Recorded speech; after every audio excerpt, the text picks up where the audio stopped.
Guys, magagawa tayo ng Thai pineapple fried rice. Andito na ang aking pineapple. Aking muna yan ihahatiin or tatanggalan ng laman. Kailangan pantay ang aking pagka-half. Hindi perfect, pero okay na yan.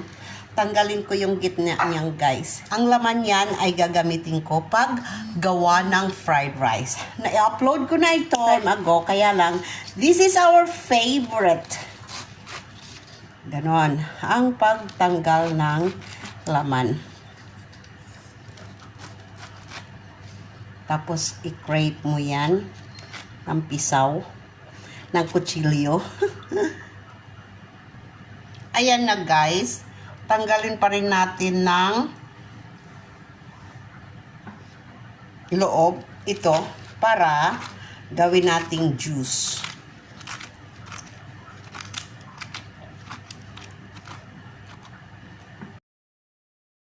Ayan na, guys, tapos na. Tapos ganoon din ang gagawin ko sa isa. So mag-ano na ako ng aking ingredients. Andito yung aking celery stick,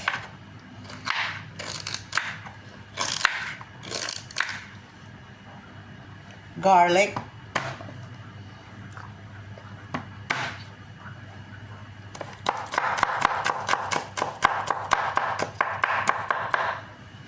onions,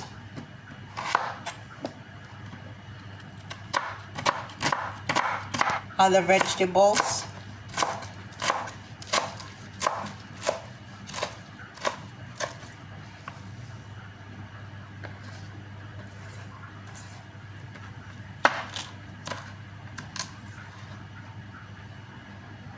and my pineapple. Sige na, guys, magluto na tayo. So, ayan na, guys, ang aking mga ingredients. Ayan, mayroon ako ditong garlic, at saka onions, celery stick, at saka yung aking vegetables, ang aking pineapple, and then ang aking coriander leaves. At gagawa din ako ng mango salad or achar para sa aking fried fish. Gagawa na rin ako ng fresh orange juice para sa aking bunso. Andito na yung aking pineapple. Diyan ko ilalagay ang aking ilagay ko na ang aking oil.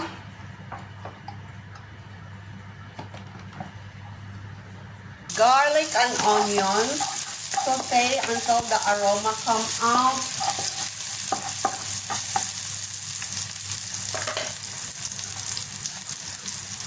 Ilagay ang aking beef slices.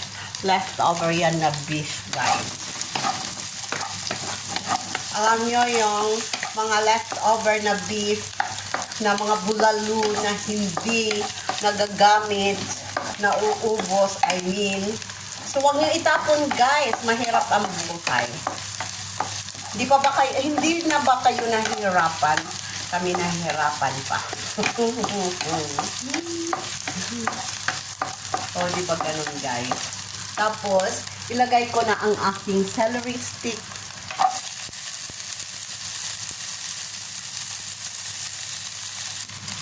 Ilagay ko na ang aking pineapple. Mix the toyo. Ilagay na rin ang kanin, na leftover na kanin. Ihalo-halo. Alam nyo, guys, ang nagpapasarap niyan ay ang pineapple. Kaya nga, pineapple fried rice. O, diba? Guys, pwede nyo yan lagyan ng hibi or ng shrimps. Kaya lang, ang aking jowa, ang aking asawa, ang aking hubby, ayaw na niya ng nag-mix-mix. Pag may beef na lang. Ayaw niya ng iba niya. Okay? So, yan na lang. Sa aking, ilagay ko na ang aking vegetables. So, habang ako nagluluto nito, nagpiprito na rin ako ng aking isda. So, ibig sabihin, hindi sila kakain ng isda. Ako lang. So, kakain si Bunso siguro. May sakit ang bunso ko. Kaya, pakakainin ko siya ng mga protein. Ayan. Malapit na yan. Tapos, ipi-plating ko na yan. Baka plating pa ng iba. Okay, guys. Plating ko na siya, guys. Dito sa loob ng aking pineapple. Kaya tinawag na pineapple fried rice. Kasi dito kami kakain yan. O, diba, guys? Ang sarap. By the way, hindi ko napakita kanina na nilagyan ko na siya ng pepper. O, diba? Tapos, ng coriander leaves. Coriander leaves. Ayan na siya, guys. Tapos na siya, guys. Ang aking beef thigh pineapple fried rice. Thank you for watching. Bye! Magagawa na ako ng iba. Ng aking mango at saka ng aking ilagay ko dito ang aking mango, guys, na akin na ginanon, oh. Then, I'm going to put it here. Like that. Ayan na, guys. Tapos, hiwaan ko ng tomatoes. Mga ilang tomatoes lang. 2 is enough. Tapos, lagyan ko din ng white onions. Or you can use any kind of onions. You can even use shallots. Tapos, ang aking cucumber.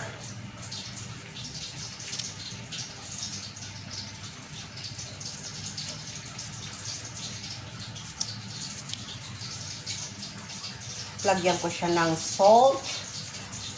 Pigaan ko siya ng lemon or lime or calamansi, any. Lagyan ko siya ng sambal, brown sugar, tapos ibabayo ko siya ng konti, ng very slight lang. Pero pagka wala naman kayong mortar, okay lang. Ihalo-halo nyo lang sa inyong ladle. Or, mag-gloves kayo at ihalo-halo nyo sa inyong kamay. Pwede rin kayo hindi mag-gloves kung pagkain nyo lang naman. Tapos, lagay na natin to sa plate. Tama na yan, guys.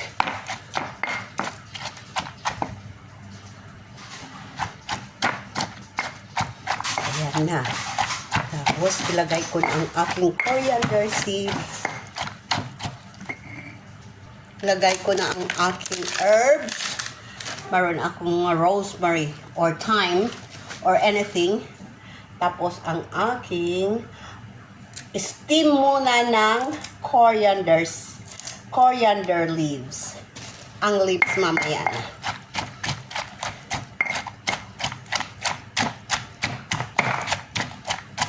Parang somtam to, guys. Oh, ayan na, guys.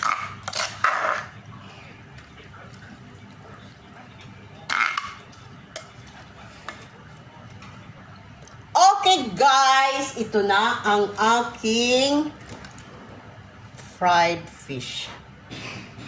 Ano? Somebody coughing. Ayan.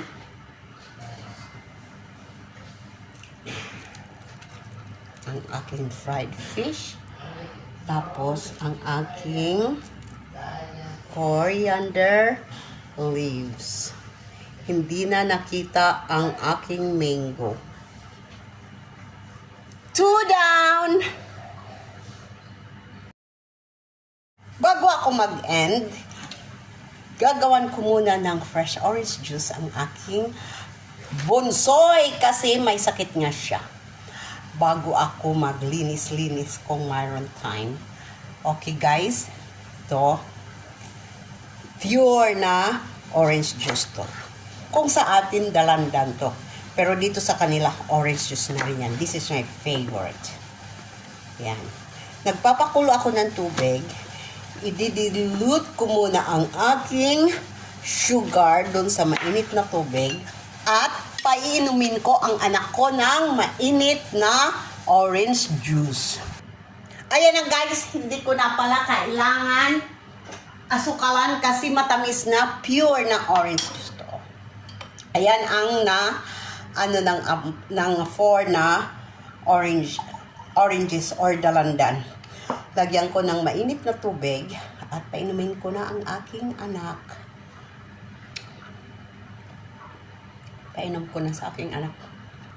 Ayan guys, yung tinanggal ko kanina sa aking pineapple, yung ginawa kong pineapple fried rice. Ayan yung leftover. Yung kalahati nito. Kalahati ito. Ayan na ang aking mga niluto of the night. Friday. Para kaming kumain sa TGI Friday. O diba guys?